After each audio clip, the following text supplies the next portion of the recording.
نحمده ونصلي ونسلم على رسوله الكريم اما بعد فاعوذ بالله من الشيطان الرجيم بسم الله الرحمن الرحيم اللهم صل وسلم وبارك على سيدنا ومولانا محمد عبدك ورسولك ونبيك وحبيبك الأمي وعلى آله وصحبه وبارك وسلم عليه۔ آج کے اس عظیم الشان علماء و مشائخ کے فکری نشست کے مہمان خصوصی عزت مآب جناب عمران خان صاحب وزیر اعظم اسلامی جمہوریہ پاکستان، میرے محترم اور مخدوم جناب شاہ محمود قریشی صاحب وزیر خارجہ، اور آج کے اس بزم کے میزبان اور روح روان جناب پیر نقیب الرحمن صاحب اور صاحبزادہ حسان حسیب الرحمن صاحب، تشریف لانے والے ملک کے دور دراز سے تمام مسالک اور مکاتب فکر سے تعلق رکھنے والے مشائخ اعظام، علماء کرام، میں آپ سب کو خوش آمدید کہتا ہوں اور وزیر اعظم صاحب کی آمد کا شکریہ ادا کرتا ہوں، اور اس طرح کے ایک پرخطر لمحات اور اوقات میں پیر نقیب الرحمن صاحب کا اور صاحبزادہ حسان حسیب الرحمن صاحب کا کہ آپ نے ایک بروقت اقدام کر کے آج کے اس بزم کا اہتمام کیا۔ میں خانقاہ محمدیہ عیدگاہ شریف کا شکریہ ادا کرتا ہوں۔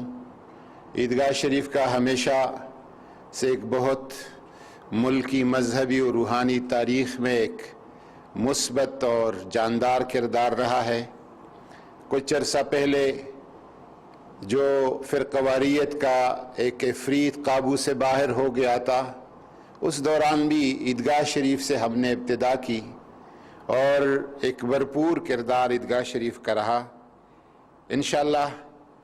اس فکری نشست کی بھی استحکام پاکستان کے حوالے سے بڑے بنیادی نتائج برآمد ہوں گے۔ میں وقت کی اختصار کو ملحوظ نظر رکھتے ہوئے صرف اتنا گزارش کروں گا کہ تحریک پاکستان میں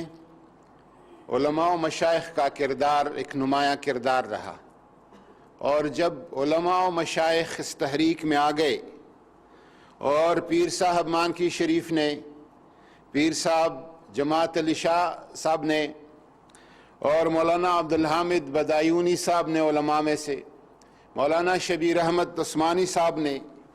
یہ لوگ جب قائد اعظم کے دست و بازو بنے تو تحریک پاکستان ایک سیاسی تحریک تو پہلے سے تھا،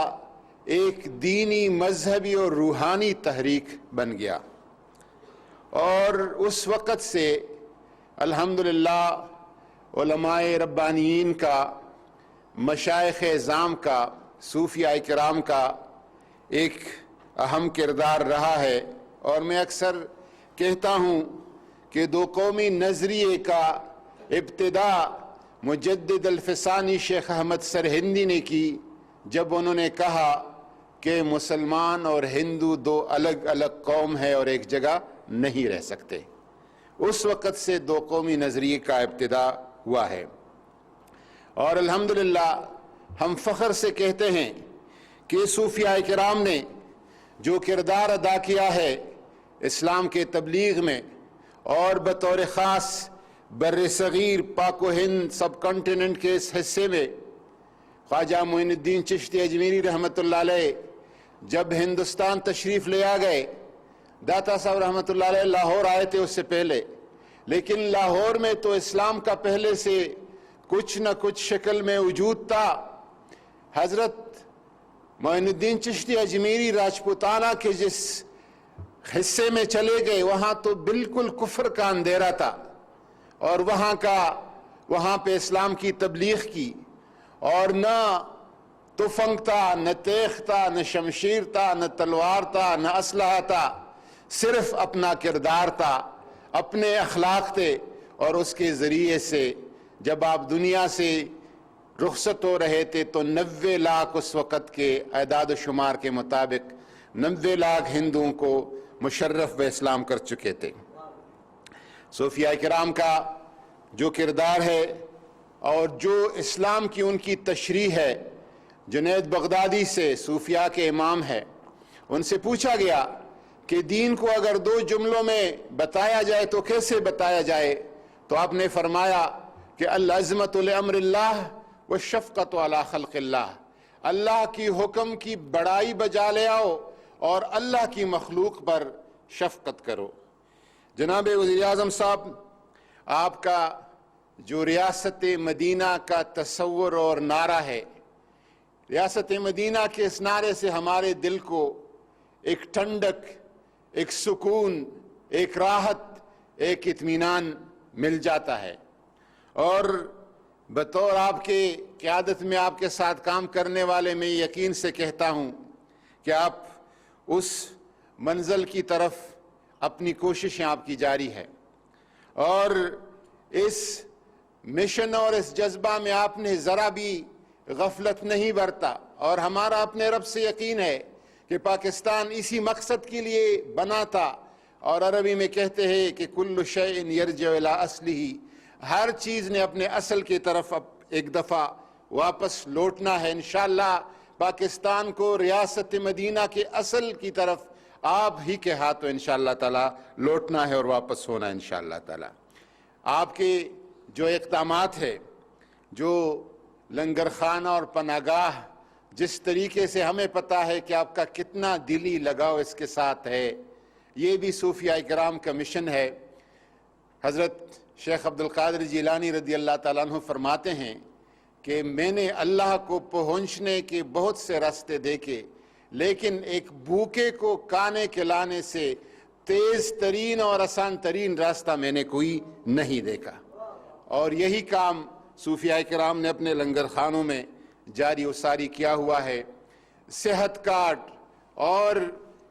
چٹی جماعت سے 12ویں جماعت تک سیرت النبی کے تعلیم کا جو آپ کا ایک پروگرام ہے، یہ اسی کی طرف آپ کی پیش قدمی ہے۔ آپ نے ہمیشہ OIC کے فورم پر، ہم خود اس کے چشمدید گواہ ہے، UN کے پلیٹ فارم پر اسلاموفوبیا اور ناموس رسالت کے مقدمے کو جس طرح اٹھایا ہے،